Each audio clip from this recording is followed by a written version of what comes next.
Bueno, pues ahora sí, así en la oscuridad, que va a tener también su simbolismo, ¿no? Uno, bueno, para quien, si no se va la luz, no va a tener sentido lo que iba a decir.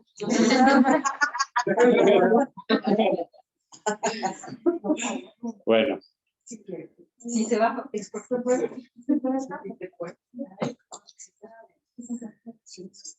muy bienvenidas, bienvenidos. Gracias por estar por acá. Antes de iniciar con la sesión de hoy, platicarles quizás un poco el contexto. Bueno, soy compañero de Ana Belén, allá ya lo conocen, de acá arriba, de Sadana. Y bueno, antes de la pandemia habíamos estado también aquí, ¿no? Haciendo algunas charlas, algunas ya habían venido. Y pues tenemos la inquietud de regresar a tener sesiones como estas acá en este espacio. Y pues hoy es una primera, ¿no? O sea, no van a tener un orden, vendrán algunas cuantas, haremos la invitación de distintos temas, todos relacionados pues, con cuestiones de espiritualidad, filosofía, cosas por el estilo. Entonces, pues muy invitados, invitadas. No, repito, no tienen ninguna secuencia, pero vamos a intentar pues compartir un poco, ¿no? Desde un pensamiento en voz alta. Y bueno, esta primera va a ser en torno a la temática del conocimiento espiritual, que es pues una temática bastante fascinante. En lo personal le he dado un poco de vueltas. Y como siempre, bueno, que siempre, no sé, la situación amerita lo contrario. Pues que a mí más me gusta como pues empezar a conversar lo que va como surgiendo y a partir de ahí ir haciendo una conversación como hacia dónde nos lleva este camino, ¿no? Decirles que, bueno, en lo personal estoy pasando por un momento de transición, acaba de fallecer una persona muy importante para mí, entonces ando como con esa energía en este momento, ¿no? Lo que significa despedir a un maestro y pues bueno, vibro ahorita en eso, ¿no? Entonces, pues sí, si en algún momento estoy más bajoneado, pues ese es el motivo, ¿no? La idea de la temática fue porque hace un mes más o menos, en la UDG me invitaron a dar una charla justo sobre la relación entre filosofía y espiritualidad, y en su momento, pues bueno, como era un asunto más académico, pues le di un enfoque más, ¿no? Con citas y citando cosas y por el estilo, pero yo tenía ganas pues de hablarlo en otro formato, ¿no? Un poco más libre. Y es que ese tema del conocimiento en la espiritualidad creo que es uno que aparece muchas veces, que creo que lo hemos escuchado, y que sin embargo a lo mejor hay cosas que vale la pena como profundizar, ¿no? Lo que a continuación diré pues, son algunas ideas, no es ninguna verdad. A mí lo que me interesa sobre todo como poner sobre la mesa es que hubo un cambio a nivel histórico de lo que significó el conocimiento y que hoy en día hay un conocimiento que le podemos llamar hegemónico, una manera de entender el saber, los conocimientos en su diversidad, y que justo por ese proceso histórico es que hemos dejado muy de lado el conocimiento espiritual, y que incluso cuando hablamos de conocimiento espiritual no muchas veces recuperamos cuál sería lo específicamente, o sea, qué distinguiría el conocimiento espiritual de otros tipos de conocimiento, ¿no? Y es que antes, digamos, antes de la era moderna no había esa distinción, o sea, eso es algo muy reciente. De hecho, justamente la gran transformación tuvo que ver con que en un momento dado de la historia, lo que cambió fue que para las tradiciones ancestrales, independientemente del lugar del mundo, el proceso del conocer implicaba una transformación total de parte de la persona. Para poder tú acceder a una verdad, implicaba que tú te hicieras parte de esa verdad. Entonces implicaba que tú te transformaras para poder, digamos, podemos hablar en muchos sentidos, ¿no? Para poder hacerte semejante a ese conocimiento, a esa verdad, para vibrar en la misma frecuencia, si lo quieren, para colorearte del mismo color, o sea, como ustedes, pero implicaba una transformación de parte de la persona. Sin embargo, hubo un momento en la historia en la que eso ya no era necesario porque el conocimiento comenzó a entenderse como algo autoevidente, ¿no? Como una suerte de premisas que eran lógicas y que se comprobaban a sí mismas, ¿no? Estilo 2 más 2 es 4, ¿no? No necesitas mayor transformación interna para asumir esa evidencia. Sin embargo, ese era un conocimiento que era un conocimiento más entre otros, pero hubo un momento dado en que ese tipo de verdades se convirtió en la única verdad posible y aceptada, ¿no? Universalmente, y que fuera de ese tipo de axiomas, fuera de ese tipo de comprobaciones, ya no, todo lo demás eran o meras opiniones, supersticiones, creencias. Si nos vamos a un ámbito más social, que todo esto tiene una repercusión a todos los niveles de la vida, porque si nos vamos a qué es algo que digamos es constitutivo del ser humano, pues es el conocer, ¿no? Que nos distingue quizás de otras especies, podríamos hablar de un conocimiento animal, pero pues ciertamente hay un conocimiento propiamente humano que es el de tomar distancia de las cosas, o sea, a diferencia de, o digamos lo que sería propiamente humano, es esta posibilidad que tenemos de tomar distancia hacia el estímulo, ¿no? A tal grado que podríamos incluso lo que le llaman como la contranatura, ¿no? O sea, podemos ir en contra de la naturaleza porque somos prácticamente la única especie, a excepción de algunas en su momento de vejez, que podemos, por ejemplo, decidir morir por inanición, o sea, hacer un ayuno y morir, lo cual es totalmente en contra del instinto de supervivencia de cualquier especie animal, a excepción de algunas que sí se dejan morir ya por la vejez, ¿no? Los perritos a veces ya pues, se dejan, ¿no? Pero cualquiera de nosotros en nuestra edad, en total juventud, podemos tomar una decisión libre de decir, voy a hacer un ayuno político hasta que me muera, ¿no? Porque tenemos esa capacidad de tomar distancia entre la realidad y esa es una de nuestras grandes cualidades, pero también de nuestras grandes maldiciones, porque como dicen también muchos, estamos condenados a ser libres, ¿no? Esa es nuestra condena, o sea, tenemos que tomar decisiones, tenemos ante la distancia que tenemos ante el mundo, en el sentido de que no está ya todo prescrito y no hay un camino ya a seguir porque no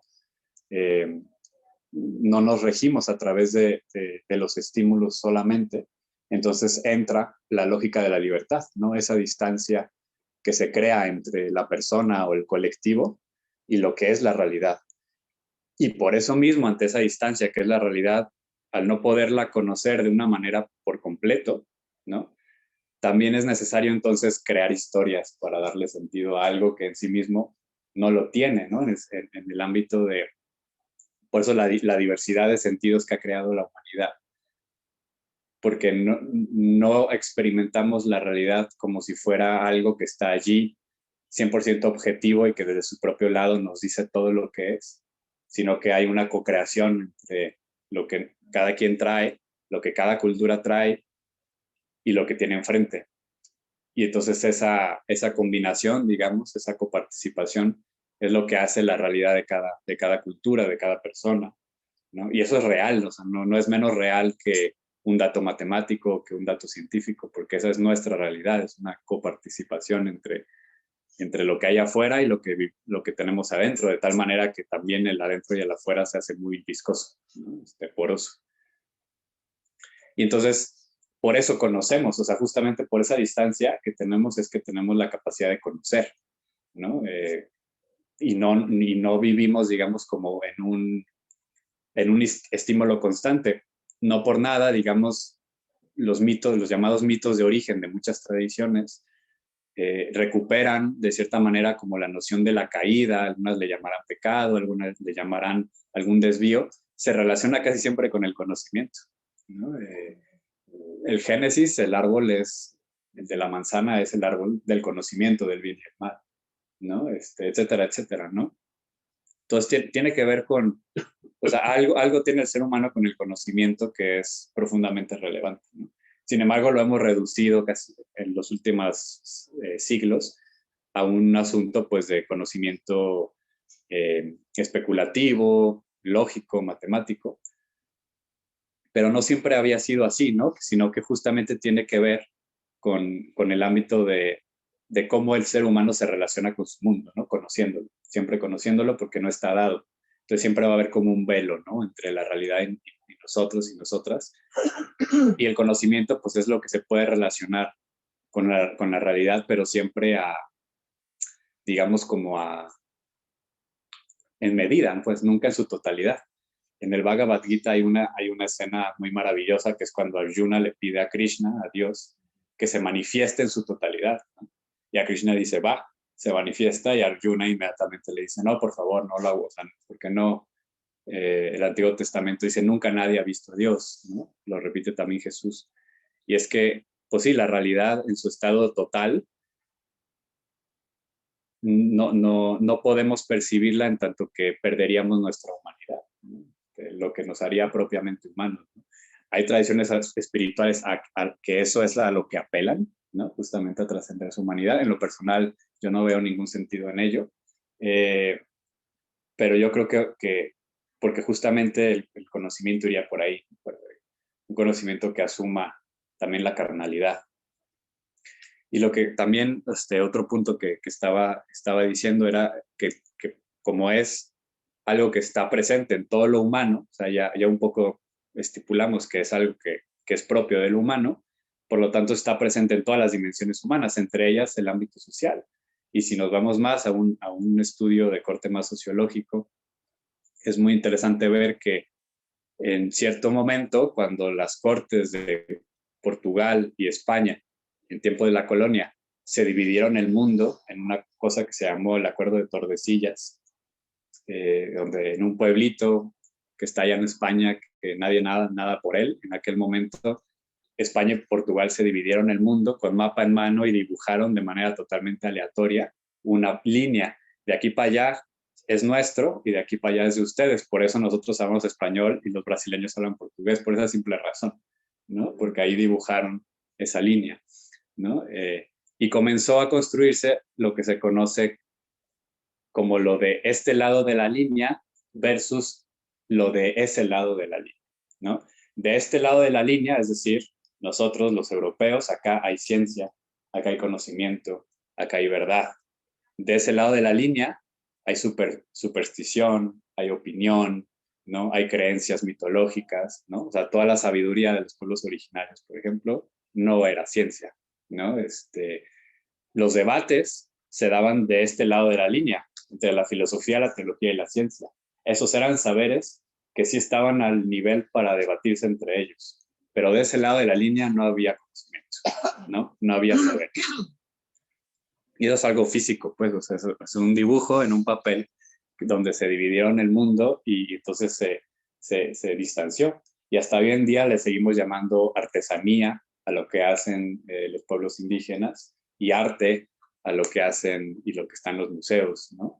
Hasta este día le llamamos religiones a lo que viene de las grandes, lo que llamamos las grandes culturas, y le llamamos, pues sí, creencias, supersticiones, religiosidad, ¿no? Que es un ámbito diminutivo, ¿no? Religiosidad a lo que viven los pueblos rurales, indígenas, en todo el planeta, no solo aquí en América Latina, ¿no? Además, ¿no? La propia noción de este conocimiento hegemónico fue recorriendo el globo a tal grado de que se comenzó a producir lo que le han llamado los epistemicidios, ¿no? La desaparición total de sistemas de conocimiento, ¿no? O sea, no solamente lenguas enteras desaparecían, ¿no? Y cada día, ahorita no tengo en la memoria el dato concreto, pero cada día va desapareciendo un cierto número de lenguas, ¿no? Ese monolingüismo en el que estamos cada vez más involucrados, digamos que viene de la mano con esos epistemicidios, o sea, esa muerte de sistemas de conocimiento enteros, y también de culturicidios, o sea, en la desaparición de culturas enteras, ¿no? Con sus propios saberes, ¿no? Hay una película muy linda, ¿te acuerdas cómo se llamaba? Es una película... No. Es una pareja de ancianos de una comunidad que son los únicos dos viejitos que eran mejores amigos. Sueño en otro mundo. Sueño en otro idioma. Está muy bonita, se los recomendamos mucho. Amor en otro idioma. No, sí es sueño. Sí. El punto es que son dos viejitos de la comunidad que eran como mejores amigos de jóvenes y ahora de viejitos son los únicos dos que hablan ese idioma, pero están peleados a muerte, ¿no? No se quieren. Y justamente pues hay unos jóvenes que quieren recuperar la lengua y que la única manera es juntándolos, porque es la única manera de poder grabar una conversación, ¿no? Porque no hay otra manera, ¿no? Entonces todo el proceso, y ahí se ve muy chido cómo una lengua no solamente es el idioma, o sea, es toda una cosmovivencia, una cosmovisión, cómo es el mundo, qué pasa con la muerte, qué pasa después, ¿no? O sea, todo eso se desvanece cuando se desvanece toda esa cultura, ¿no? Y por lo tanto se desvanecen conocimientos, ¿no? Saberes importantes que hemos dejado de lado. Lo que les decía, el conocimiento en un sentido, el saber, la sabiduría, en la comprensión ancestral, o mejor dicho, en todas las comprensiones premodernas, era una concepción del conocimiento que implicaba la transformación de la persona. Entonces, por eso no es de gratis que los grandes sistemas de conocimiento implicaban una palabra que es la ascesis, ¿no? La ascética, ¿no? Que tenía que ver con ciertas renuncias físicas, una cierta dieta concreta. O sea, si ustedes se van, por ejemplo, al yoga, ¿no? Están los yamas y niyamas, si se van al budismo, el octuple sendero, si se van al cristianismo, está toda la ascética monacal, ¿no? Y es porque para poder acceder a esa verdad, a ese conocimiento, implicaba que la persona se transformara holísticamente, o sea, en todo su ser. El conocimiento nunca era un conocimiento autoevidente de axiomas que tú podías aprender en un pizarrón, ¿no? Eso no era el conocimiento. Hasta lo que algunos le han llamado el momento cartesiano, ¿no? Pero que no es justamente asunto de Descartes, ¿no? Este asunto de cuando justamente ya la época moderna comenzó a apostarle a los conocimientos autoevidentes, ¿no? Que no exigían ninguna transformación de la persona, ¿no? O muy mínima, ¿no? Horas nalga sentado en la universidad, pero hasta allí, pues. De hecho, la universidad dejó de ser lo que era una conglomeración de personas aprendiendo en colectivo y comenzó a ser una carrera para producir profesionales, ¿no? Pero las universidades originales eran algo totalmente ajeno a lo que existe hoy en día.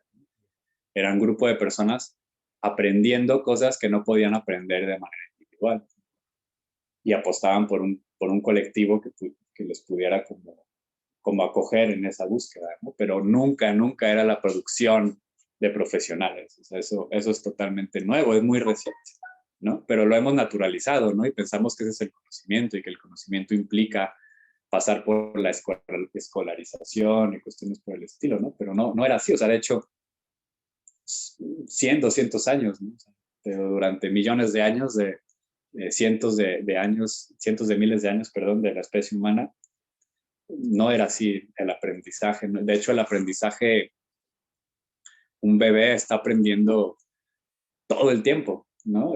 Ahorita estábamos en un parque y vimos una amiga con su bebé, ¿no? Y nos presentó a su bebé y estaba así con los ojos todos abiertos y nos agarraba, ¿no? A Natasha y a mí así como saludándonos, queriendo ver qué era eso que tenía enfrente, ¿no? Porque estamos las 24 horas aprendiendo, no necesitamos instituciones que nos digan que hay que aprender, ¿no? O sea, es natural en nosotros aprender, ¿no? Es lo que nos hace humanos, es aprender, es lo único que es propiamente humano, pues. Es la manera en que el ser humano ha sobrevivido, es a través de aprender lo que tiene que aprender en su momento, ¿no? En la vida. Y si ustedes ven, me acuerdo,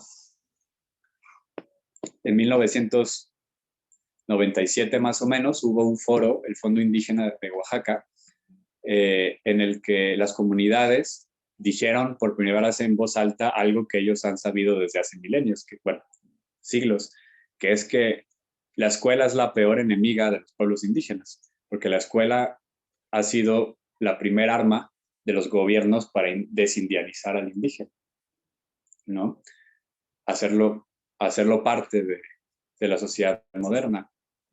Y entonces un antropólogo muy famoso, mexicano, le hizo un estudio como para demostrar, entonces, porque las comunidades empezaron a cerrar las escuelas y dijeron, no, pues ¿cómo es posible?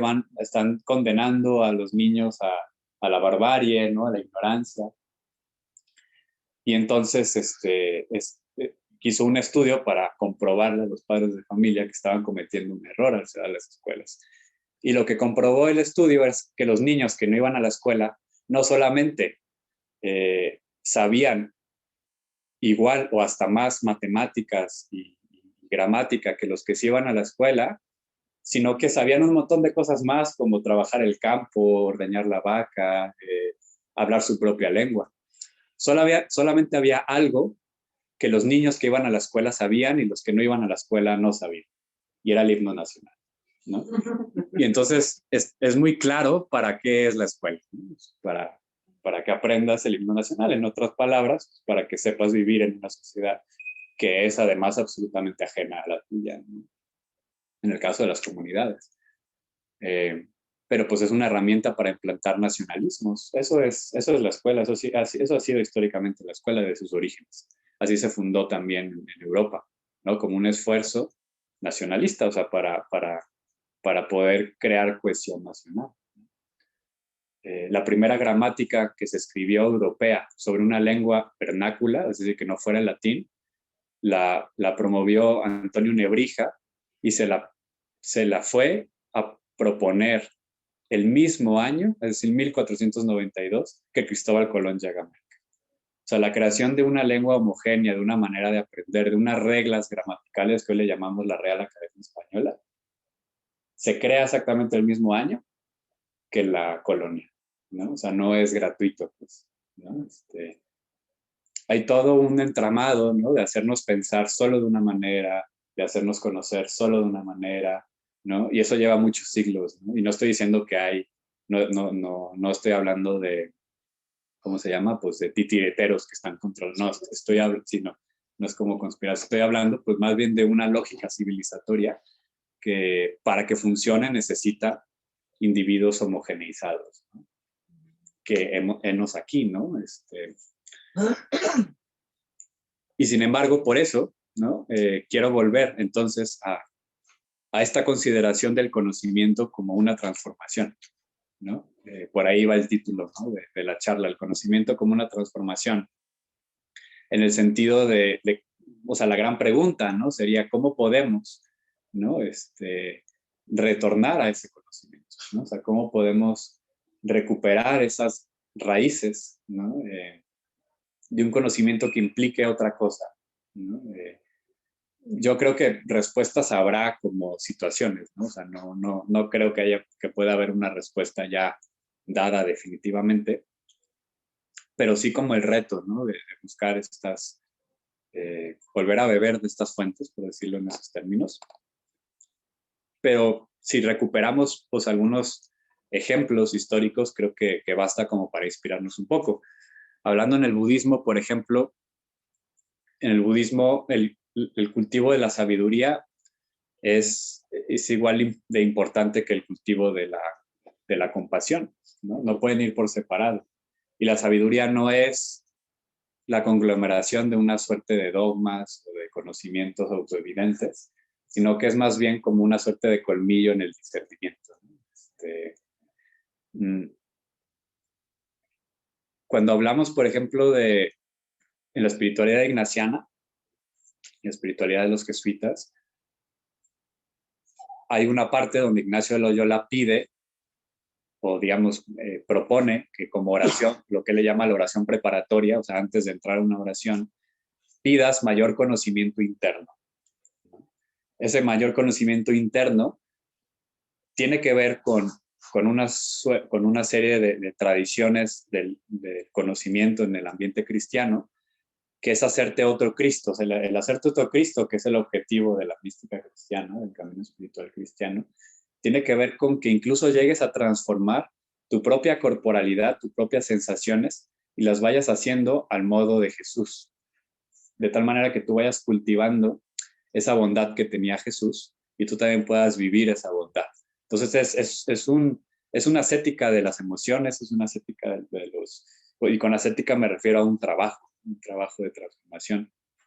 De tal manera que incluso se llegaba a tales, digamos, niveles de identificación que acontecían y que siguen aconteciendo fenómenos como ¿perdón? Las llagas, los estigmas de San Francisco, ¿no? Que es una identificación, ¿no? En la carne, ¿no? Total con Cristo, ¿no? Pero repito, eso no es inédito, ¿no? Sino que, por ejemplo, en las tradiciones originarias, hoy en día en el neochamanismo se habla mucho de eso, de hombres y mujeres o abuelas y abuelos de sabiduría, por ejemplo, ¿no? O de conocimiento. Y se están refiriendo a ese conocimiento, no a este otro. O sea, están hablando de este conocimiento de estas personas que muchas incluso son iletradas, ¿no? Pero que tienen una sabiduría, pero que tampoco es esta sabiduría abstracta, ¿no? Así como de que es gente sabia, ¿no? O sea, que tienen un conocimiento que tiene que ver incluso con la manera en que se levanta, ¿no? Gandhi, por ejemplo, si nos vamos a otra tradición, Gandhi era un gran amante de la verdad. De hecho, su autobiografía la tituló Mis experimentos con la verdad. Él se llama la autobiografía de Gandhi. Y él incluso llegaba a decir, yo no digo que Dios es la verdad, sino que la verdad es Dios, ¿no? Él quería voltear como la ecuación. Pero la verdad que buscaba Gandhi no era abstracta, no era metafísica. Gandhi, la verdad que él, y lo pueden ver en su autobiografía, es impresionante las hojas y hojas que le dedica a contar sus experimentos dietéticos. Y entonces te va a contar pues que hizo esta dieta y no le cayó bien, entonces después hizo esta otra y ahora solo comía semillas y ahora solo comía esto, hasta que encontraba cuál era la dieta, ¿no? Las posiciones para dormir. Te cuentan, no, pues ahora dormía así, ahora dormía asado, hasta que encontró la posición para dormir. En su sanación, probó todas las terapias alternativas hasta que encontró que las planchas de barro eran lo mejor para él, ¿no? Y todo él se lo curaba con planchas de barro, después de haber probado todo lo demás, ¿no? Incluso cuál es la mejor posición para cagar, él constantemente estaba en eso y descubrió pues cuál era su mejor posición. Les invito a que lo prueben a ver cuál es su mejor posición. Pero en casa. Ah, sí, perdón. En casa. Quiero pensar, Elías, entonces que todo está entre conocimiento, sabiduría, educación, hay una gran diferencia. O sea, la sabiduría es una cuestión inherente del universo, que está ahí, pues. Y la educación y el adoctrinamiento es un plan, por decirlo así, para homogeneizar una sociedad. Sí, o sea, yo diría que la sabiduría o el conocimiento es la relación que tiene el ser humano con el mundo, ¿no? No diría el universo, porque no hay universo sin el ser humano, por lo menos para nosotros, ¿no? O por lo menos uno del cual podamos hablar, ¿no? Entonces, en ese sentido, sí.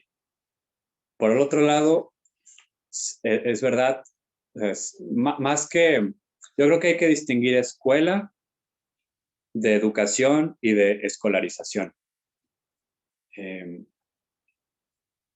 Todas las culturas, toda cultura está conformada por una cosmovivencia. Prefiero hablar de cosmovivencia en lugar de cosmovisión, porque la cosmovisión pues te va directamente a la mirada, pero ahí hay un asunto ya etnocéntrico, o sea, porque nuestra cultura tiene la mirada como sentido predominante. O sea, nuestra cultura es una cultura de la mirada.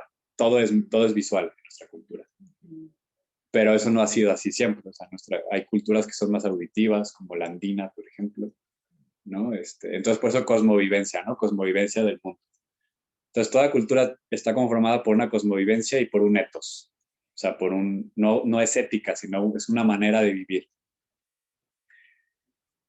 Toda cultura recibe a las nuevas personas, ya sean bebés o ya sean extranjeros que por X o Y terminan viviendo en esa cultura. Y entonces toda cultura desarrolla un proceso mediante el cual darle la bienvenida y darle lo necesario para que viva en ese horizonte de sentido. Entonces, a los bebés, por ejemplo, a los recién llegados, les dicen, se les van introyectando cuál es la cosmovivencia, es decir, cómo es el mundo, y les dan un ethos, cómo debes de comportarte en este mundo. Así es el mundo y por lo tanto te tienes que comportar así, ¿no? Este es el mundo, nosotros, sociedad, tribu, cazadora, pues este es un mundo en el que la muerte da vida, porque matamos al animal y la muerte se transmuta en vida en nuestra sociedad. Por lo tanto, eso es como cosmovivencia, por lo tanto, ethos, pues te tienes que comportar de esta manera, la cacería es sagrada, ¿no? Otra, ¿no? Sociedad agricultora, ¿no? La tierra es una madre, ¿no? De ahí comemos, de ahí viene todo, ¿no? Cosmovivencia, experiencia de la realidad. Por lo tanto, ¿no? Lo más importante y lo más valioso es cuidar la madre tierra, ethos, ¿no? Y entonces todas las sociedades desarrollan procesos, pues, para poder comunicar esto, ¿no? Y eso está bien, o sea, porque es darle lo mejor para eso. Si de pronto meten la pata, o sea, pues bueno, eso siempre va a haber, ¿no? Pero siempre va a haber eso. El gran asunto, cuando una cultura comienza a decaer, ¿no? Que le ha sucedido a todas las grandes culturas, incluyéndonos a la nuestra, es cuando esos procesos de transmisión de estos saberes se rompen, ¿no? Y ya la cultura es incapaz, los procesos de transmisión de estos saberes y experiencias, es incapaz de transmitirlos efectivamente. Porque una cosa es que los transmita y otra cosa es que lo transmita efectivamente, ¿no? O sea, que realmente esa persona pueda experimentar. El caso yo creo que es más conocido quizás por todas y por nosotros es la Iglesia Católica. O sea, la Iglesia Católica ha perdido hoy por hoy su capacidad de transmitir efectivamente la experiencia, ¿no? En un sentido amplio, ¿no? Hay personas con las cuales ha sido muy efectiva y siguen encontrando digamos, a través de ciertos caminos, han logrado experimentar el núcleo de la experiencia cristiana y por lo tanto viven en plenitud en su tradición. Pero por procesos históricos, incluso ajenos a la propia iglesia, que es decir, más de la sociedad económica, del consumo y demás, hoy por hoy la iglesia está cada vez más incapacitada, además de también sus propios procesos internos de una sobremoralización, ¿no? De transmitir la experiencia, ¿no? A eso se le llama en términos cristianos la mistagogía, ¿no? O sea, la pedagogía del misterio, que ese debería de ser el objetivo de todas las religiones, o sea, llevarte a la experiencia nuclear o fundamental digamos, que le da vida a su cultura, ¿no? Entonces, una cultura budista, todo está, ¿no? Vayámonos más cerca, ¿no? En la Edad Media cristiana, todo, pero absolutamente en todo, giraba en torno a la mistagogía. Obras de teatro del Evangelio, pinturas del Evangelio, ¿no? Ropas bordadas del Evangelio. O sea, todo estaba para ayudarte a que vivieras la experiencia, ¿no? Lo mismo es en el Tíbet, lo mismo es un monasterio zen, ¿no? Todo está conglomerado mistagógicamente para irte acompañando a que vivas una experiencia, porque sin la experiencia ningún ethos tiene sentido, pues, ¿no? Solamente cuando lo vives, entonces entiendes, ¿no? Por eso toda experiencia religiosa es también ordenadora de la persona. O sea, cuando alguien tiene una experiencia profunda, ordena cosas. Y cuando digo ordena, significa no que haya necesariamente habido antes un desorden, sino que crea un nuevo orden, ¿verdad? ¿No? Un nuevo ethos, ¿no? Después de experimentar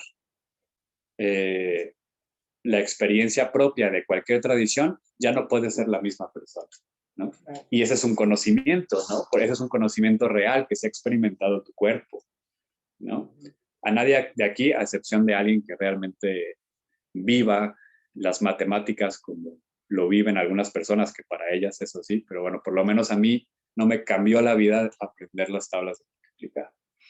Pero sí me cambió la vida la primera danza que hice en la Sierra Tarahumara o los primeros ejercicios espirituales de Ignacio de Loyola que hice. Me transformó corporalmente en mi carnalidad, ¿no? Y por lo tanto también en todo lo que soy. Yo creo que cada quien puede recuperar experiencias así en su vida, ¿no? Que son ordenadoras, o sea, da un orden, repito, no porque hubiera un desorden necesariamente, sino porque funda una nueva dinámica, ¿no? Una nueva manera de ver las cosas. Sí. Yo diría que más bien te das cuenta de lo que ya tenías dentro. No es un cambio, sino que despiertas. Es algo que te das cuenta que ya todo lo eras, nada más te faltaba ver y experimentar ello para poderlo entender, ¿no? Desde mi punto, o sea, no sí y no, o sea, en el sentido de, o sea, eso que tú estás diciendo ya es parte de la experiencia y por lo tanto es parte de ese orden, pero no necesariamente es así. O sea, yo creo que hay personas que no lo hablarían de esa manera, ¿no? O sea, no dirían, descubrí algo que ya no. O sea, podrían decir, es algo totalmente nuevo. No tenía ni idea. Y es que justamente cuando le ponemos palabras, cuando lo racionalizamos, cuando lo expresamos y lo comunicamos, eso no es ajeno a la experiencia. O sea, no es primero la experiencia y luego mi manera de expresarlo, sino que ya todo el lenguaje y todo mi bagaje está ahí adentro de la experiencia, ¿no? Entonces, si nadie viene como tabula rasa, como hoja en blanco, o sea, ya a las experiencias, ¿no? Si tú tienes ciertas narrativas y demás, forman parte de tu experiencia, ¿no? Entonces, que tú lo digas así, yo diría sí, o sea, digamos, tiene totalmente sentido si tú así lo ordenas, ¿no? En mi caso no ha sido mi experiencia, ¿no? Mi experiencia ha sido distinta, ¿no? En ese sentido. Pero es porque la parte de darle estructura ya como gramatical para expresar, para compartirla, no es ajeno a la experiencia, sino que es parte de la misma experiencia, ¿no? Y entonces estás tratando de acomodarla, o sea, está ahí internamente, ¿no? Podrá haber cosas que sí, o sea, o sea, y quizás a niveles, ¿no? Pero sí, yo creo que eso varía, o por lo menos esa es mi opinión. Una pregunta, ¿cómo ves tú el tema de donde verbalizar va en contra de ver la experiencia? Muchas tradiciones místicas es silencio y no verbalizar, Sí. porque precisamente lo verbalizar es el enemigo, que es el que explica. O sea, ¿cómo verías ese aspecto? Yo creo, lo que yo he visto es que es la paradoja del lenguaje místico, que es, o sea, justamente la conciencia es que todo lo que podamos decir de esas experiencias más profundas va a traicionar a la experiencia y sin embargo también hay una imposibilidad de callarla, porque es lo más potente que hemos vivido. Eso ya es distinto a que hagamos un tratado sobre ella o lo que sea, ¿no? O sea, habla de compartirla, expresarla de alguna manera. Y es que hay muchas maneras de expresarla, ¿no? O sea, porque la experiencia que no se traduce en una transformación de la persona, entonces, por definición, no es experiencia, ¿no? Eso significa, la palabra experiencia viene de la misma raíz que éxtasis, ¿no? Y significa, pues, un salir, o sea, entonces, no es experiencia, sino hay transformación y, por lo tanto, una manifestación. Pero ciertamente también hay, sobre todo ya en el nivel de las experiencias místicas, una conciencia de que toda la manifestación se queda corta, de que toda la traiciona. Al final del libro de Llama de Amor Viva de San Juan de la Cruz, él escribe, ¿no? Y, o sea, dice, esto no lo puedo expresar y por eso aquí lo dejo, ¿no? Y no termina el libro, porque dice, ya, o sea, no puedo decir nada. Todo lo que digo no solo va a quedarse corto, sino que van a pensar que es eso, Sí, y no es eso, es ¿no? una caricatura. Es una caricatura. Como la frase de Rumi que dice que el silencio es el lenguaje de Dios y todo lo demás es una pura producción. Y sin embargo, Rumi escribió cantidad de cosas, ¿no? Entonces, es esa paradoja entre... Es lo que dice. Sí, sí, sí, esa conciencia de que todo lo que diga es basura y sin embargo algo... Exacto. Algunos es con el arte, algunos simplemente se hacen personas más amorosas. O sea, hay distintas maneras de una manifestación. O sea, no todo el mundo es poeta o no todo el mundo es artista, plástico, yo qué sé, ¿no? Algunos son más científicos y les inspira su investigación, ¿no? Pero siempre hay una manifestación, pues. Hay una frase del Tao Te Ching que dice, el que habla, no, como decir, el que habla no sabe y el que sabe no habla. Sí, sí, sí. Pero es muy chino, ¿no? Sí, el Tao está lleno de esto, ¿no? O sea, el Tao que se entiende no es Tao y el Tao que sí que no se entiende Pura tampoco. paradoja. Sí. Y es que la paradoja u otra manera de decirlo, el oxímoron, son las figuras lingüísticas favoritas para expresar eso. El oxímoron son dos cosas contradicción, como el agua seca, ¿no? El frío caliente o cosas por el estilo. En unos versos bellísimos el propio Juan de la Cruz dice, ¿no? La música callada, la soledad sonora. O sea, muéstrame la música callada. O sea, tócala, aquí está el instrumento, toca la música callada. Y sin embargo, cuando tú escuchas música callada, normalmente no la puedes tocar, pero sabes que, o sea, como que, sí, o sea, ¿no? ¿No? El silencio elocuente, ¿no? Porque o sea, la paradoja, el oxímoron es el lenguaje de las experiencias más hondas, ¿no? Porque justamente logran romper el lenguaje. La dualidad. La dualidad en un mundo en el que no nos podemos salir de él. O sea, estamos ahí adentro. Incluso el deseo de salirte solamente es potencializado por estar adentro, ¿no? Entonces no hay manera de salirte, ¿no? Y justo el asunto es quebrar el continuo, ¿no? De la distracción, yo le llamaría. Hay un padre del desierto que se llamaba pues Evagrio Póntico, que decía, la distracción es la madre de todos los vicios, ¿no? Me gusta porque es más fácil de entender que otras paralelos como conceptos como caída, pecado, pues, no la distracción, ¿no? Que vivimos tan distraídas, tan distraídos. Y entonces el conocimiento no es la suma de dogmas o de axiomas, ¿no? De silogismos, sino una experiencia honda, ¿no?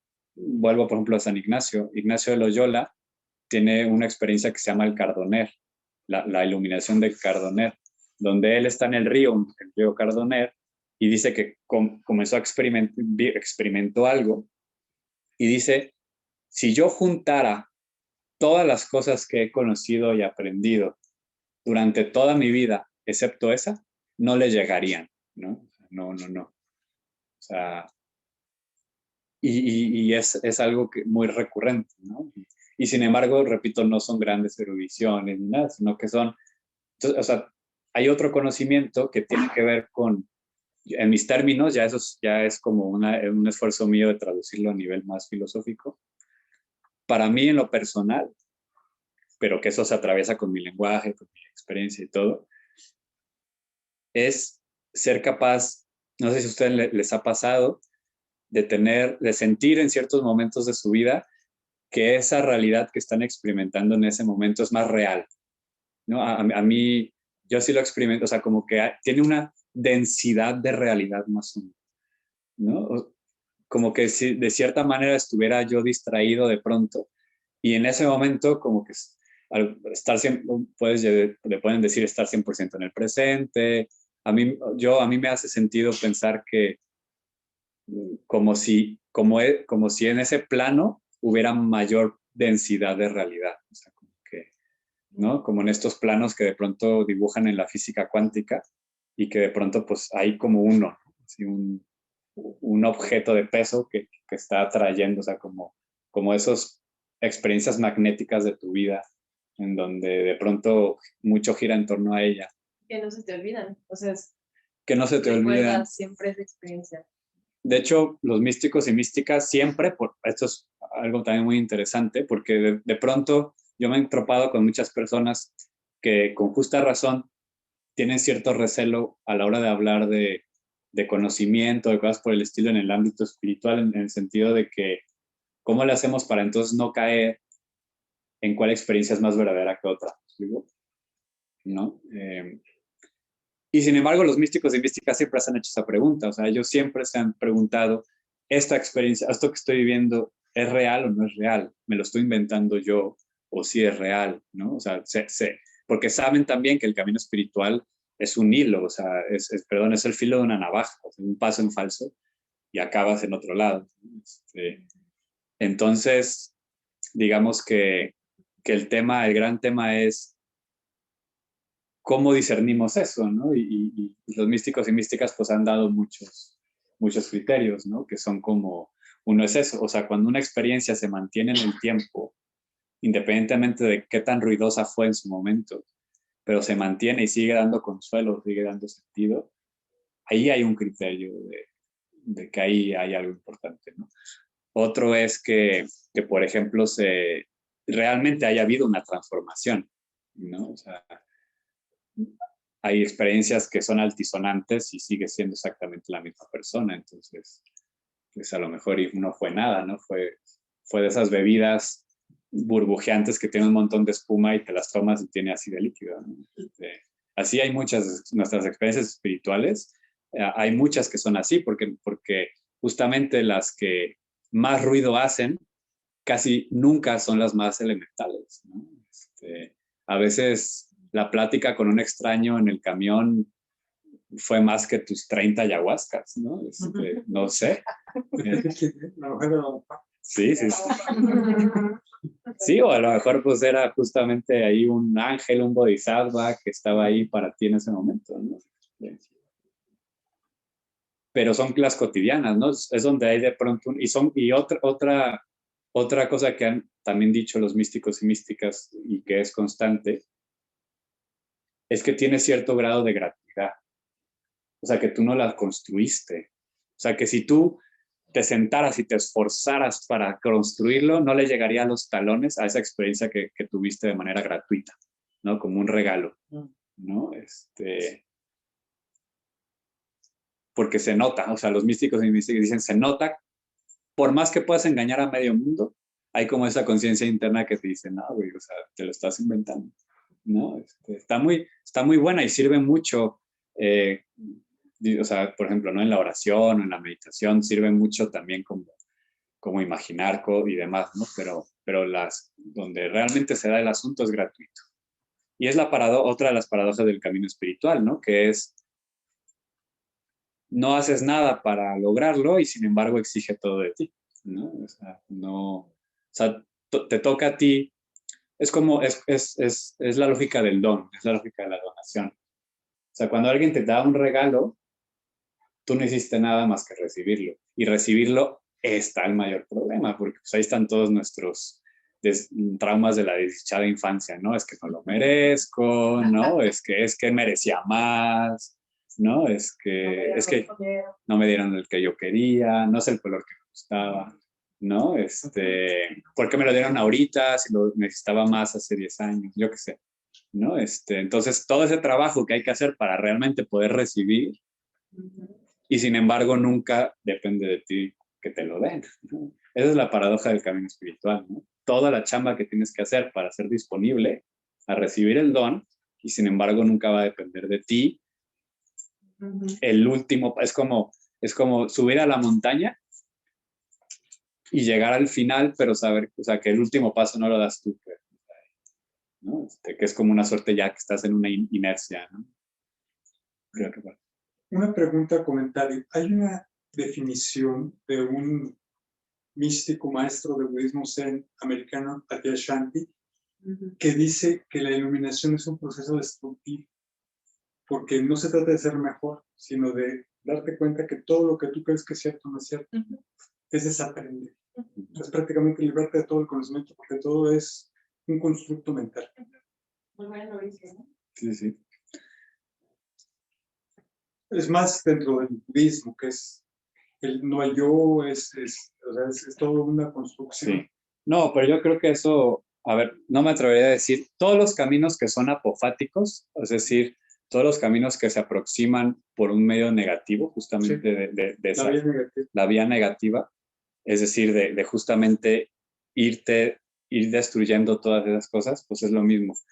En el budismo es así, total, sobre todo en el Zen. O sea, el Zen es el más... Sí, es el más apofático, yo diría. Exacto. Nagarjuna, que es otro gran... él también es de una vacuidad.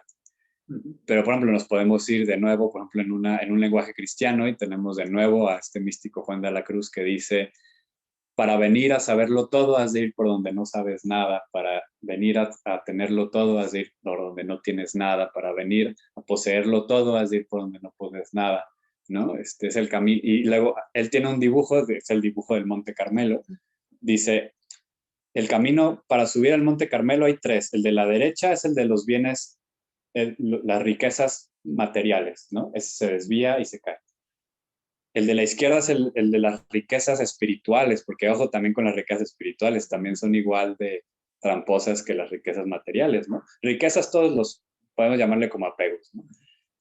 ¿Cuál es el camino? El camino que curiosamente es el camino medio, que también es el Buda. El camino es, y Juan lo pone, nada, nada, nada, 5 nadas, ¿no? Ese es el camino, ¿no? Hacia lo desconocido.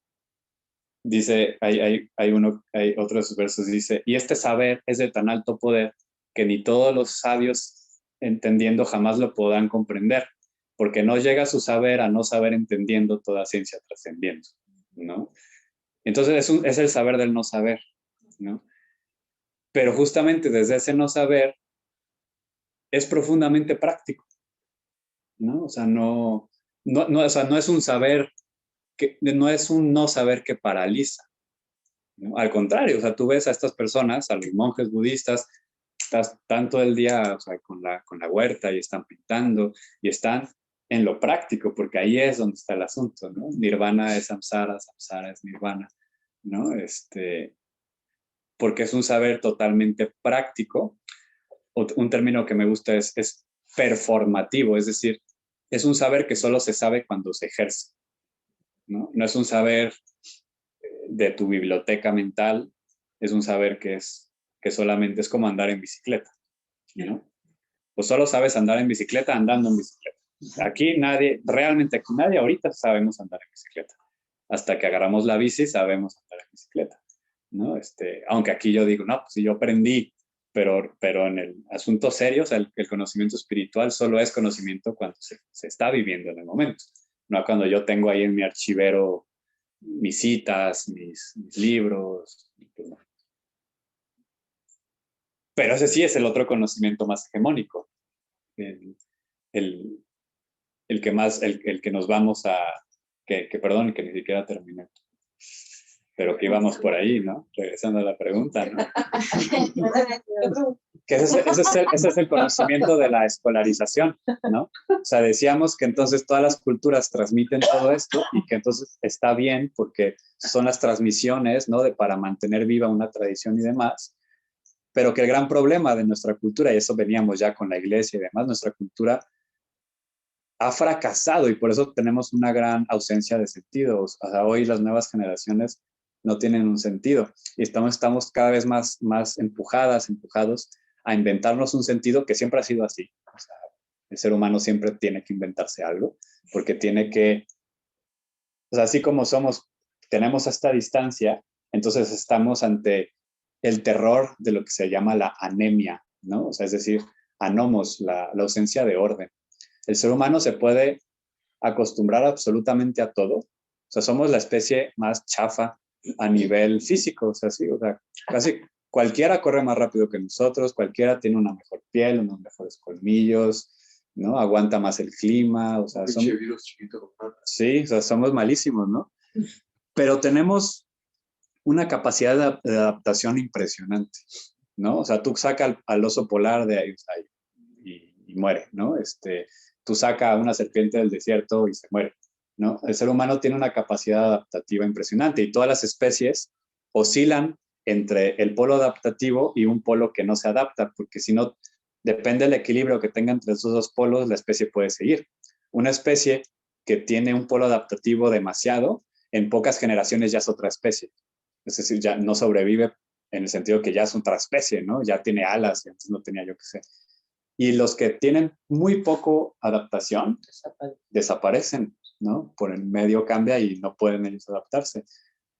El ser humano se adapta muy bien, excepto a la falta de sentido. Somos o sea, es realmente al anomos, pues, al total sin sentido. Es fatal, pues, es lo peor que le sucede al ser humano. Y siempre entonces estamos contándonos cuentos, ¿no? Para poder darle sentido a la vida, ¿no? Y eso es lo normal. El asunto es que los cuentos de la sociedad actual ya no son autoevidentes, ¿no? Tú vas a una comunidad indígena y ellos saben qué significa ese árbol.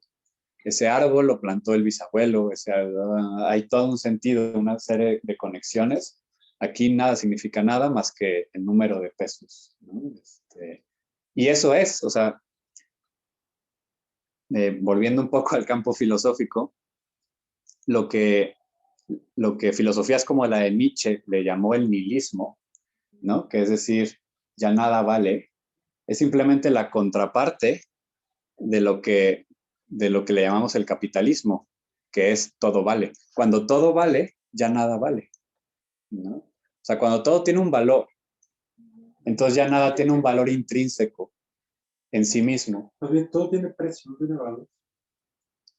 Bueno, es que yo creo, ahí hay un debate terminológico. Yo creo que es más el valor. O sea, el valor es o sea, la filosofía del valor, más bien la lógica del valor, es un invento del capital. Sí, totalmente. Sí. Utilitario. Sí. Y entonces lo que nosotros llamamos valores morales también son siempre económicos, ¿no? Se traducen en pesos y centavos. Y ese es justamente el asunto, o sea, que en un mundo donde todo vale, ya nada vale. O sea, Nietzsche y Marx decían lo mismo, solo que con lenguaje distinto, ¿no? Enfocándose en una de las dos caras de la moneda. Pero es lo mismo, ¿no? O sea, en este mundo tú puedes vender hasta tu propio padre, hasta tu propia madre, aunque no sea por dinero, sino por otra cosa, ¿no? Por un título, por una experiencia. En un pueblo indígena eso no es posible, ¿no? O sea, es simplemente impensable, ¿no? Vender la tierra, o sea, la tierra no se vende, no es que no la quieran vender, es que simplemente es inconcebible, ¿no? O sea, no entra en sus cabezas. O sea, no es un valor extra que tiene, no es que no tiene valor, está fuera de la lógica del valor, ¿no? Es otra cultura, es otra manera de entender las cosas. El asunto con la escolarización entonces, ¿no? Es que la escolarización ya no tiene como objetivo la creación de una serie, de un entramado de significados, de sentidos colectivos, trascendentes, que se conectan con la experiencia fundante de la colectividad, sino que tiene como único objetivo crear nueva mano de obra, ¿no? El asunto es que al mismo tiempo crea una brecha social que es totalmente imposible, ¿no?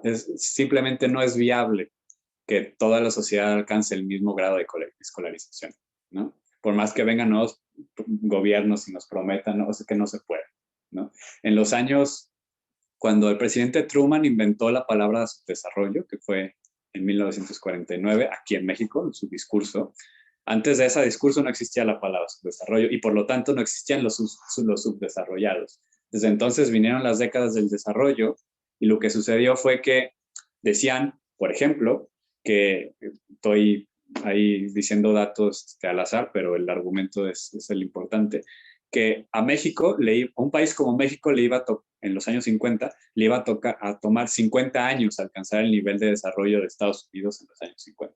Es decir, que en México íbamos a vivir en el año 2000 como Estados Unidos vivía en 1950. Pero que un país como Kenia le iba a tomar 100 años para vivir como Estados Unidos vivía en 1950. Entonces, en el año 2000, México, hasta el año 2050, Kenia iba a vivir al nivel de desarrollo que Estados Unidos tenía en 1950. Pasaron 20 años, hicieron cifras otra vez y resulta que para 1970 a México le iba a costar 70 años y a Kenia 150. Y entonces se dieron cuenta que en realidad no había tal cosa, ¿no? O sea, este asunto del desarrollo es imposible. Entonces lo que comenzaron a hacer fue, bueno, como no todos van a poder desarrollarse, entonces que unos cuantos del sur se desarrollen y al resto los mantenemos, y crearon una palabra, en los 90 crearon la entretenimiento, teta y entretenimiento, que es otra manera de llamarle pan circo, ¿no? ¿Con qué? Inventaron las necesidades básicas, ¿no? Pero eso es un invento. Eso es un invento, necesidades básicas es un invento. De hecho, la mera noción de necesidad es un invento, ¿no? Para los que nacieron en los años 20, en los años 30, la única necesidad era ir al baño. O sea, eso era la única parte, digamos, donde alguien hablaba esa palabra. Voy a hacer mis necesidades. De ahí en más, el ser humano no tenía necesidades, eso es un invento. Eso tiene muy poco tiempo, ¿no? Pero está tan metido hasta en las pirámides, ¿no? De la psicología, cuáles son las necesidades básicas. Eso es un invento absoluto del mercado, ¿no? El ser humano no tiene necesidades y sin embargo, ¿no? Y sin embargo se crean las necesidades a través del despojo. Vuelvo ahorita, ninguna de nosotros necesita aire. Solo necesitamos oxígeno si ahorita alguien comienza a ahogarse, a asfixiarse, ¿no? Entonces, ¿cómo es el mecanismo del capital para producir necesidades? Despojando, ¿no? Entonces, de pronto, claro, ¿no? El agua, que era un elemento, lo gratuito es lo contrario de lo económico, ¿no? Económico, por definición, es lo que es escaso. O sea, esa es economía básica, ¿no? Económico, por definición, es lo que es escaso. Porque el gran problema de la economía moderna es cómo le hacemos para administrar bienes escasos para necesidades infinitas, ¿no? Pero eso, de nuevo, es un invento. Entonces, lo contrario de lo económico es lo gratuito. ¿Qué es lo gratuito? Por ejemplo, hace 200 años, el agua, ¿no? Y el agua era distinta en cada cerro. El agua de tal cerro sabía diferente a la del otro cerro y todavía los campesinos te podían decir, esta agua no me gusta, era potable, pero sabe diferente a la de mi tierra, ¿no? Ahorita toda el agua sabe igual, ¿no? Toda el agua que tomamos embotellada sabe igual, ¿no? Se economizó, se convirtió en un bien escaso, en una necesidad básica por medio del despojo, de la contaminación, ¿no? De los mantos acuíferos. Esta película buenísima que se llama también La lluvia, no sé si la han visto, es una película sobre un hecho histórico que se llama Las Guerras del Agua en Cochabamba, Bolivia, en donde los grandes empresarios quisieron privatizar el agua, ¿no? Y prohibieron a los propios pobladores captar el agua de lluvia y mandaban al ejército para impedir que pusieran cubetas en los techos, ¿no? Porque, pues, para monetizar el agua tenían que convertirla en un medio escaso. Necesidad. ¿No? En una necesidad. Si no, era gratis ahí, ¿no? Ahora es lo que estamos viviendo con el aire, con el oxígeno, ¿no? O sea, poco a poco, con estas cosas y demás, o sea, el aire va a ser un bien escaso en unos pocos años, ¿no? Por si alguien quiere invertir, pues ahí es un lugar donde hacerlo, ¿no? Y esa es la escolarización, o sea, ¿cómo hacerle? Entonces es el pensamiento de la escolarización, o sea, cómo creamos profesionales y digamos lo que te enseña la escolarización, te digo que no es lo mismo que la escuela, o sea, no se trata de ir en contra de la escuela, porque hay escuelas muy diversas, ¿no? Pero sí del proceso de escolarización, en donde el asunto es, ¿qué nos enseña la escuela realmente? ¿No? Volviendo al ejemplo de eso de que solo sabían los himnos nacionales. ¿Qué te enseña realmente la escuela? Uno, a que hay autoridad, ¿no? O sea, lo primero que te enseña la escuela es que hay una autoridad, ¿no? Dos, que tú no sabes y que hay otras personas que sí saben, ¿no? Tres, que tienes que ir con esas personas, ¿no? Que tienes que ir con esas personas. Y va por ahí, o sea, esas son las cosas Y de ahí entonces, ¿cuál sigue? Ya te conviertes en una joven licenciada y entonces, pero ya estás formateada, ¿no? Te enfermas, vas al médico, autoridad, quién sabe. Y así vas a cualquier profesionista que supuestamente sabe lo que tú no sabes, ¿no? Y que realmente sabe lo que tú no sabes, porque tú ya te metiste a una especialización que te hizo inútil para todo lo demás, ¿no? Entonces, Gracias. ese es Aquí nadie y ese es el asunto. Entonces, ¿cómo regresamos a otros saberes? ¿Cómo regresamos a aprender a sanar desde otras maneras, ¿no? Recuperando la sabiduría del propio cuerpo? ¿Cómo aprendemos en libertad? ¿Cómo vivimos procesos espirituales también desde otros horizontes distintos, ¿no? Es un conocimiento que transforma el cuerpo, es decir, la vida cotidiana, lo que comemos, lo que vestimos, cómo dormimos, ¿no? A la Gandhi. Y aquí quería volver a Gandhi porque a Gandhi lo traducen como veracidad, perdón, como verdad, ¿no? Cuando él habla de verdad, lo traducen como verdad, pero un mejor término en realidad, porque bueno, Gandhi creó lo que se conoce como el satyagraha, que se traduce como buscador de la verdad. Y entonces es como una suerte como su propuesta, ¿no? La persona que sigue el satyagraha es un satyagrahi, ¿no? O sea, una persona que vive ese camino político, espiritual, social, ¿no? Un satyagrahi tiene 11 votos y dentro de esos 11 votos, uno de esos es la veracidad, ¿no? Entonces, Gandhi no es tanto la verdad, porque cuando hablamos de verdad, estamos ya tan sumergidas en esta noción de un conocimiento más hegemónico, de una verdad axiomática, de 2 más 2 es 4, pero desde mi punto de vista es más prudente, da más si hablamos de veracidad, ¿no? O sea, como de esta búsqueda de la veracidad, que en griego, por ejemplo, los padres del desierto le llamaban la parresía, ¿no? Que tenía que ver incluso con la profecía, o sea, con el ir a ser veraz, ¿no? O sea, a buscar la verdad, que es distinto a andar proclamando verdades, ¿no? Es muy distinto, ¿no? O sea, ser veraz es eso, o sea, estar buscando realmente lo verdadero en la vida, pero lo verdadero en la vida no son estas conclusiones ya verdades inmaculadas, no, no, es ser verdadero, verdadera en la vida, pues eso es la veracidad, eso es la parresía. Y ese es, desde mi punto de vista, cómo se mueve el conocimiento espiritual. No por medio de verdades, repito, como inmaculadas o axiomáticas, absolutas, sino por la veracidad, o sea, por un ejercicio constante de un compromiso con la verdad. Un compromiso con ser veraz en la vida, pues, que es seguir buscando, ser incluso lo más coherente posible, reconocer el propio error, la propia ignorancia, ¿no? Ser más fiel a tu esencia. Ser fiel, pues sí, a lo que mueve, ¿no? A lo que es aceptarte. Sí, o sea, yo creo que una dimensión seguramente será eso. Sí, sí. Como aceptar la realidad de lo que eres, de lo que sucede, de esa manera como transparente. En todos los sentidos, ¿no? Tu humanidad, tus límites. Sí, pero creo que también es un punto consciente. ¿Okay?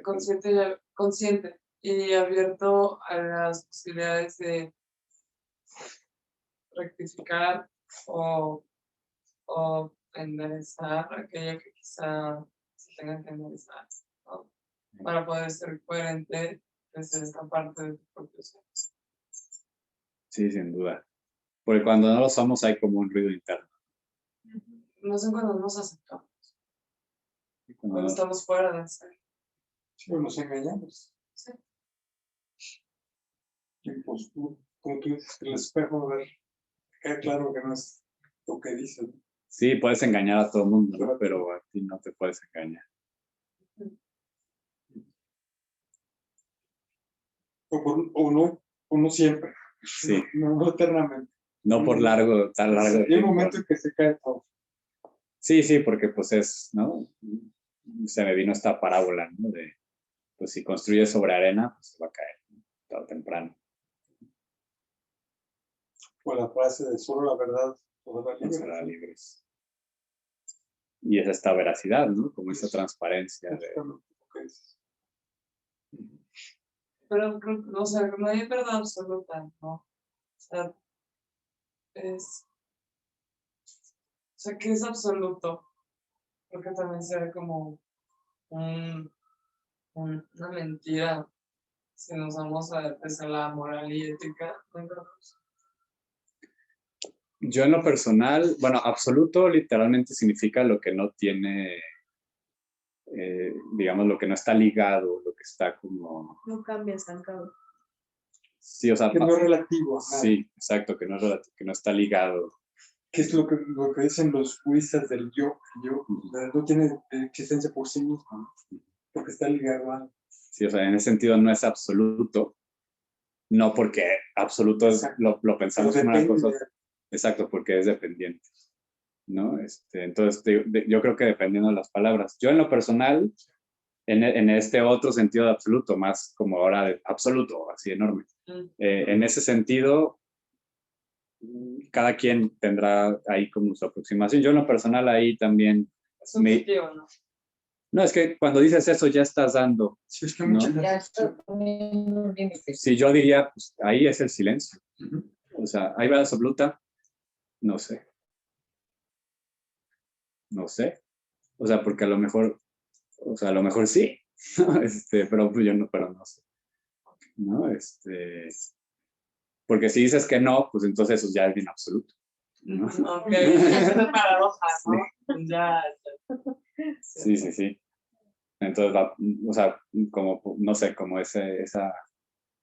Por eso, ¿no? El propio Nagarjuna tiene este libro bonito que se llama La ausencia de la discusión. O sea, va por ahí, este silencio que es el camino a Pofat. O sea, llega un punto en la que la única respuesta es la no respuesta. O sea, donde te quedas en el... Y es el no saber, no sabiendo todas las ciencias, comprendiendo, trascendiendo, perdón. Y que yo creo que en este conocimiento más moderno al que hablabas al principio, que estamos más acostumbrados, que es autoevidente y todo esto, no nos permite tener duda. O sea, nos han acostumbrado a siempre tener que saber todo, ¿no? Y que tener no que son poseer la matemáticas, verdad. que lo tratamos con matemáticas. Entonces la incertidumbre nos aterra así. Sí. Entonces, no, mejor esta verdad, mejor esto, ¿no? Te Aunque agarras. no sé si es, Sí. pero tú puedes quedar, ser no sé. Es triste, ¿no? Pero sí. la gente, otra persona no tienes que ser algo. O de aquellos que no saben y erran, incluso tienen una cierta repercusión, aquellos que erran al querer contestar algo, quizá según ellos podían saber, o preguntan para poder saber e igual lo señalan. ¿No? Sí, es que yo creo que todo depende de, o sea, como del nivel que hablemos, ¿no? Hay quien habla que si, por ejemplo, hay una ignorancia de corte o sea, que no hay problema, ¿no? Que no sepas. Pero luego hay cosas que, por ejemplo, yo ya en un nivel mucho más práctico, como que sí, a ver, o sea, eres un médico y no sabes que si te pasas de morfina lo matas, pues, Claro. ¿no? Ignorancia que mata. Sí, entonces, te digo, como está todo bien complejo, pero entonces depende como eres un facilitador de meditación o eres maestra de yoga o eres no sé qué y no sabes acompañar, pues mejor, ¿no? Pues prepárate más, ¿no? Hay ignorancias que sí, que no son tan inocentes, pues, ¿no? Pero ya un no saber más existencial, yo sí creo que es muy sano. Las de Zoom también pueden preguntar, ¿eh? Creo que eso es de lo práctico, pues muy, como más importante es claramente la ignorancia. Si alguien acá en el Zoom quiere preguntar algo, solo comentar o solo abra el micrófono y les escuchamos. Porque no vemos las manitas ni nada.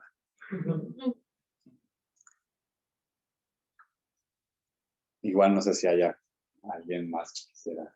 Yo siento que, bueno, mi conclusión o mi pensar con el que yo me iría ahorita es que, pues que el conocimiento es importante, pero no fundamental, sino más bien como, aquí vendría siendo lo que sepa uno mucho poco y tu sentir hacia la vida o hacia lo que en la vida te va pasando, ¿no? O sea, Sabiduría. Como pues, tratar de buscar, no creo que sea nada fácil, un punto medio o una estabilidad de vivir día a día como tratando de captar. Sí, yo creo que bueno, todo depende. Ahorita hemos dicho como 30 conceptos distintos de conocimiento, ¿no? Entonces yo creo que depende cuál. Hay una frase que me gusta mucho de Teresa de Jesús, por ejemplo, que dice, no está la cosa en saber mucho, sino en amar mucho, ¿no? Pero pues ella se está recibiendo un saber más del libro, ¿no? Y alguien podría decir que, por ejemplo, que filosofía no debería de traducirse como amor a la sabiduría, sino como sabiduría del amor, ¿no? Y entonces, pues en ese sentido sí, ese saber. Y luego si te vas, por ejemplo, a la raíz de saber, que es la misma raíz de sabor, sapere, entonces vemos que en el fondo saber es un saber de saborear, ¿no? Y como ahorita dicen los afrocolombianos, la filosofía de la vida sabrosa, ¿no? Entonces, pues depende mucho, ¿no? De que entendamos por conocer, ¿no?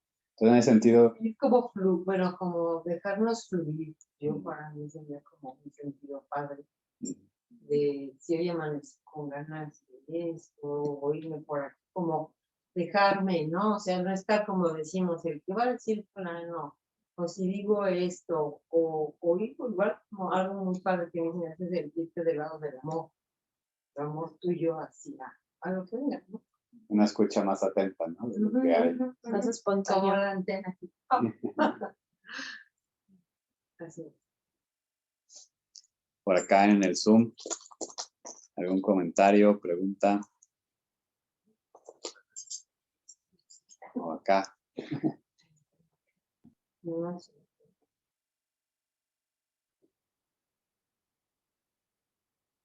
Pues argumentando lo que decías acerca del amor.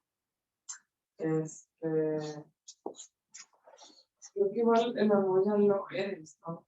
Tal como el ser que está existiendo en esta tierra, en esta sociedad. Amor ya lo eres. O sea, solo es darte cuenta de ello,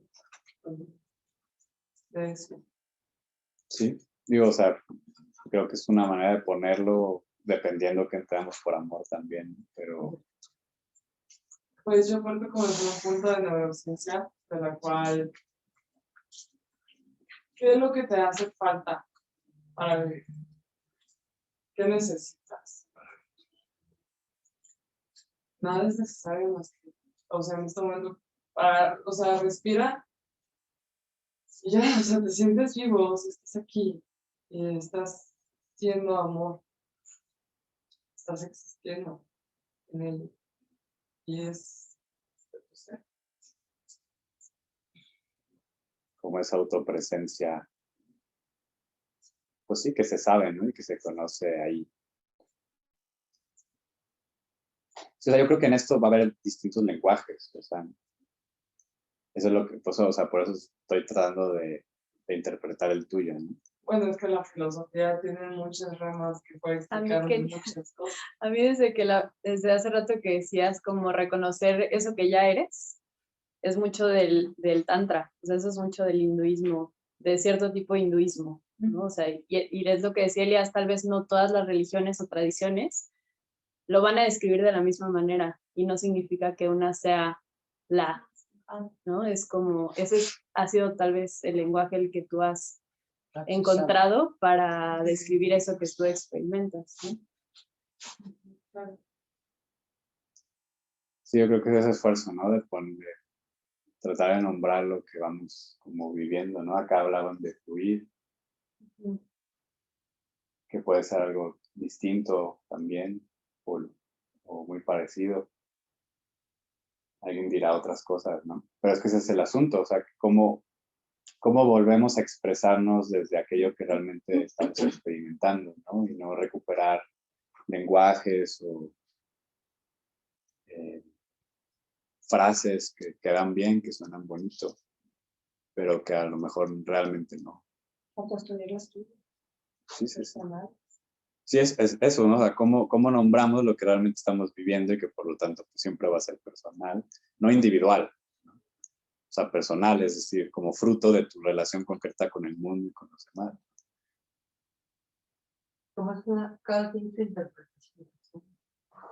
Siempre sí, o sea, todo pasa por ese filtro. De llorar o algo así, entonces como que cada quien tiene sus conceptos y sus interpretaciones. Y Es como volar. Y es que ese es el asunto, que la interpretación, un poco también lo que decíamos con Kenia, no es, el lenguaje, la interpretación no es un momento posterior de la experiencia, es parte de la misma experiencia, ¿no? Entonces, todos los lenguajes que, ¿no? Están atravesados ya allí en tu experiencia. Son los que te posibilitan, o sea, al mismo tiempo que son un límite, todo límite en la vida es un posibilitante. O sea, si no hubiera límites, no habría nada, ¿no? El límite es el que posibilita que haya cualquier cosa, ¿no? Entonces, el lenguaje es tanto un limitante como un posibilitador de la experiencia. O sea, nosotros nunca vamos a poder experimentar ciertas cosas que posibilitan otro tipo de lenguaje simplemente porque no estamos formateadas en esos lenguajes. Pero eso no significa que con lenguaje no me estoy acotando meramente al castellano, ¿no? Me refiero a un montón de cosas que está atravesado, pues eso nos posibilita otro montón de cosas, ¿no? Y es lo que cabe en esos límites, esa es la posibilidad, o sea, la posibilidad es por definición lo que está limitado. Lo que no tiene límite no es posible, no hay condición de posibilidad. No puede tener realidad, ¿no? Por lo menos no lo podemos experimentar, porque solo experimentamos justamente lo que tiene límites en el sentido de lo que tiene posibilidades, lo que da de sí, ¿no? Con lo que podemos entrar en contacto. Hay un ejemplo de un poco lo que estás diciendo que a mí me gusta y me ha hecho entender mucho esta parte, que es, o sea, si tú ves, por ejemplo, en el cristianismo, esto que decían de los estigmas de San Francisco, o sea, un budista jamás le iba a pasar eso en la vida, ¿no? O sea, ¿cómo a un budista le iba a suceder eso? Porque él no traía ni siquiera ese lenguaje, esa noción, esa concepción, pero un budista sí puedes ver que sus cadáveres tienen estas joyas que dicen que en el budismo, o sea, que los budistas salen, pero en los cristianos no va a salir una joya, ¿no? Sino, o sea, lo que tiene que ver con su propia tradición. Entonces es eso, o sea, no es una como verdad misma, sino que son distintas porque participaron o co-crearon con esa realidad, es lo que ya tú eras, ¿no? Pues, a mí eso me ayuda mucho a entender. Pero bueno, si les parece podemos ir cerrando pues el proceso. Muchas gracias. Espero nos quedemos con más reflexiones y cosas por el estilo para que siga la conversación en otro espacio, en otro momento. Muy bien, Gracias. Muchas gracias. Gracias a ustedes. Chao.